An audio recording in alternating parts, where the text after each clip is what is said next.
Coach, you had a lot of great momentum building plays, but a lot of times you make a big play and then turn it right back over right after that. Yeah, Todd, that's what we just talked about. They scored 18 points off our turnovers. And well, there's three things that I'll tell you that were key to the game. First and foremost, you can't give up 48%. You just can't do that. They scored at an 83% clip when the ball got to the paint. That's 8 out of every 10 times down the floor they scored. And we can't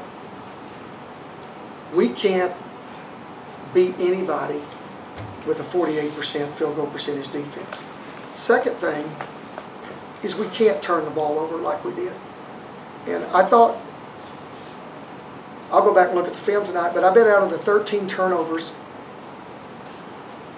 I know Pip had 2 that were just kind of brain dead turnovers, that he just threw it to the other team.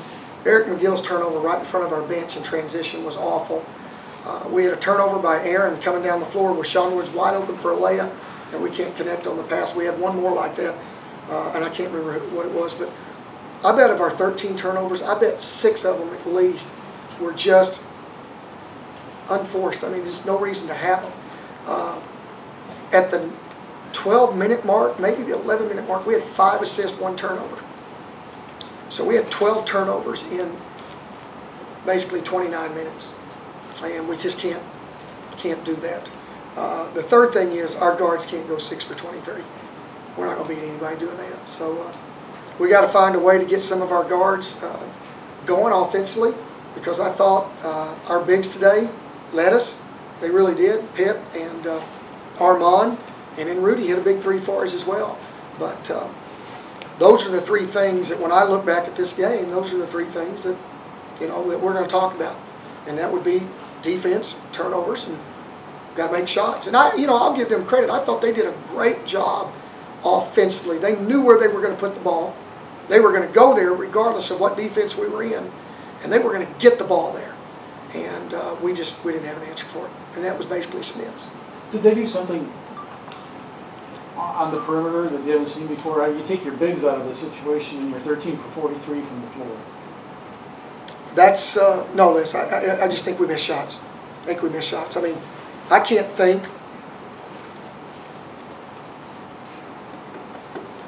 I'll go through it real quick with you. I don't think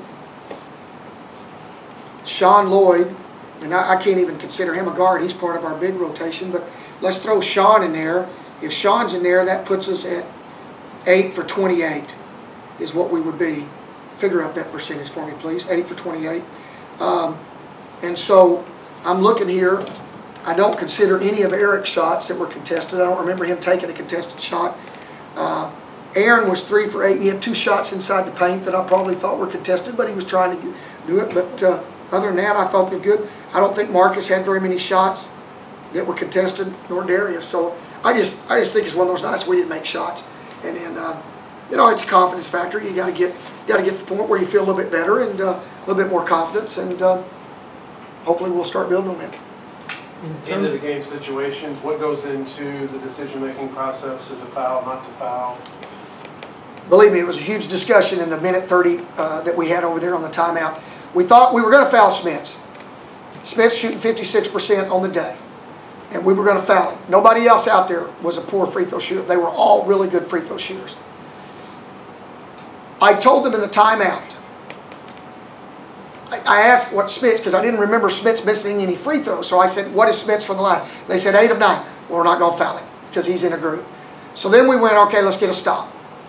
We're going to get the ball back at least with 9 seconds, maybe more. And I put in a transition play. And I said, just keep your eyes on me as you're coming down. And I was going to call a timeout if I felt like we had to, if we were disheveled. But we weren't going to call a timeout. We didn't want to. We wanted to just try to score. I saw a lot of games today before I got in here that games scored at the basket, try to do that. But the last play of the game it's really upsetting to me because we didn't have any help on the cut. There wasn't anybody. They were all on the other side of the deal. And a lot of times you do that. I mean, I get it, guys. I don't want my man to score and you start hugging, but that's not how you play defense. And I think the biggest thing is we got to figure out how to to guard the basket better. We're just giving up layup after layup.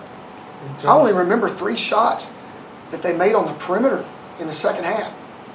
That's all I could remember with our staff. So every shot they made was in the paint. In terms of coaching, what can you do to clean up your turnover woes?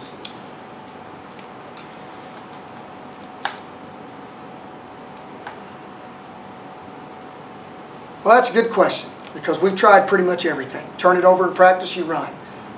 Everybody runs. The whole team runs. An emphasis on it every day and teaching, and that this is not a good time to force this pass, this or that. And tonight, I'd made my mind up. I wasn't going to overreact as much as I could, not to go volcano on turnovers, and we got to get it out of our system. Somehow or another, we just got to find a way to get it out of our system. They only had 2 turnovers in the second half, Barry. Now, they've got good guards, but does that tell you that you're not fighting hard enough to force turnovers? No. That just tells you they're running their offense. That's what I said. That's the most impressive thing they do. They know what they're going to do, and they know where the ball's going to go. I thought we knew where the ball was going to go, and we did a good job of that in the second half. And we got the ball. We were trying to do everything we could do to play through Kavion, and thought we did a really good job of that. And then we had 2 back-to-back possessions where we didn't go to Kavion, and then Kavion shot a 3 early in the shot clock. We're like, what in the world? We're scoring every time we get the ball inside to you. Just get down there in the paint. Was anything wrong with Sean? He didn't play like much in the last 8 minutes. Was just feel the other personnel was more. Yeah, I thought the other personnel at the time was better suited for us. Sean's in a funk right now. We got to find a way to get him out of the funk. I kind of had the sense that Teague wasn't going to come back until he's never going to be 100%, but did you feel like he was close enough to be a defensive factor for you? Yes, and Todd, I was completely caught off guard. I promise you guys I wasn't playing possum yesterday. I had no idea he was going to play. None. 0, I promise. Crossed my heart, I promise. The trainer came in to me and I said, what is the difference with Teague? He said, Coach, he's playing tomorrow. And I go, what? And he said, he's playing. And but he's not ready. He's not ready. You guys saw that. And we thought we could buy some minutes for KP to rest him just a little bit, maybe block a few shots, and he's just not ready.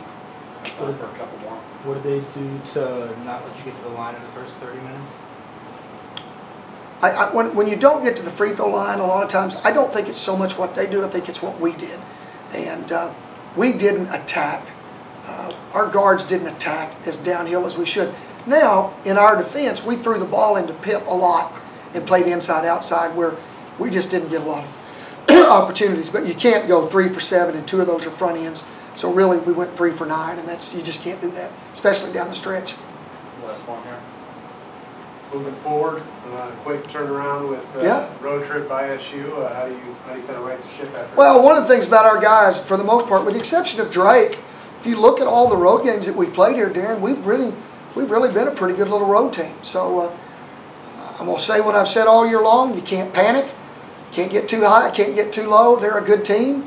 I think we're a good basketball team. We just didn't make shots today. We didn't guard as well as we're capable. But I think those are correctable.